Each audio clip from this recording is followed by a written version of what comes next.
Pope Leo was greeted warmly as he arrived in Lebanon. He flew into Beirut and hundreds of people lined the streets of the Lebanese capital waving Vatican flags in front of bombed out buildings. There's a great expectation here that Leo will bring a message of peace and that his visit can lift the spirits of a nation that's been through so much. Lebanon is the second leg of Leo's first international trip, which began in Turkey. On board the papal plane, Leo answered some questions from journalists, his first in-flight papal press conference. He said he wants to be a messenger of peace whilst in Lebanon. He said he'd spoken to President Erdogan about conflicts in Gaza and Ukraine. Leo arriving in Beirut on the Popemobile and straight then to the presidential palace in Beirut to meet with the president and other civic leaders. He's also addressing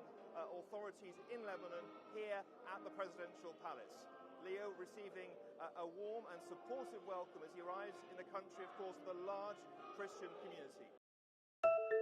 President, on Venezuela, can you tell us more about why the airspace above Venezuela should be considered closed? Because we consider Venezuela to be not a very friendly country. They sent millions of people, really, and probably a number in excess of that.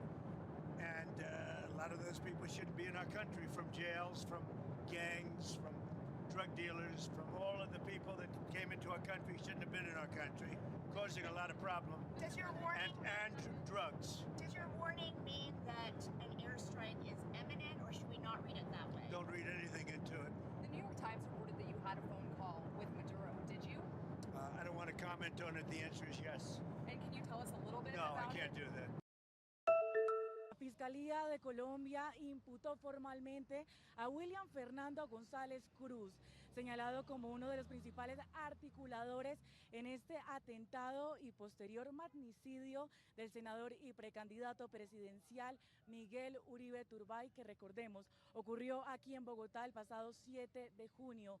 Este hombre, alias el hermano, es señalado por la Fiscalía como articulador principal y también que habría ayudado en el plan de fuga de otros de los vinculados. Les hablo de Elder Arteaga, alias El Costeño. También la Fiscalía dice que habría comprado un celular en la articulación de este atentado y que habría intentado desviar esta atención de las autoridades. Hablamos de que el hermano deberá responder por varios delitos, entre ellos el posible delito de homicidio agravado, concierto para delinquir agravado, fabricación, tráfico y porte o tenencia de armas de fuego, entre otros.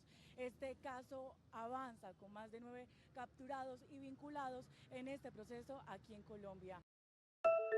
Efectivamente, el gobierno venezolano denunció ante la Organización de Países Exportadores de Petroleo lo que a su juicio califica como una agresión militar, letal y directa por parte de los Estados Unidos en contra de Venezuela, con el supuesto fin de apoderarse de las reservas de petróleo del país. Y es que el mandatario Nicolás Maduro habría enviado una carta tanto al presidente como a los 20 miembros de este ente pidiéndoles apoyo para combatir la supuesta agresión, asegurando que de concretarse esto afectaría gravemente la producción de crudo en Venezuela y también la estabilidad de los mercados globales. Asimismo, en esta misiva habría reiterado que las acciones de Washington en contra de Venezuela violan la Carta de la Organización de Naciones Unidas, así como también otros instrumentos de derecho internacional. Esta carta que Nicolás Maduro ha enviado a la OPEC surge cuando justamente este fin de semana el presidente de Estados Unidos, Donald Trump,